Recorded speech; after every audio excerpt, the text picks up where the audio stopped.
Hello guys! Isa kayong ba sa mga naghahanap ng wedding venue around Tagaytay? If yes, continue to watch this video. We went to Tagaytay last January 2 and this was around 8 a.m. So tignan nyo naman guys yung fog. Imagine, gigising kayo on the day of your wedding tapos ganito yung weather. O diba? So first on the list is Jardín de Feliz. Perfect ito if nagtitipid ka and still gusto mo ma-achieve yung garden wedding. Pero I would say na this venue is perfect for intimate wedding.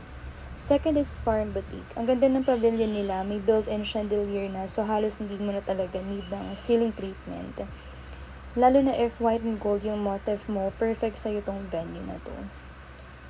And this is the view from one of their villa, Opak.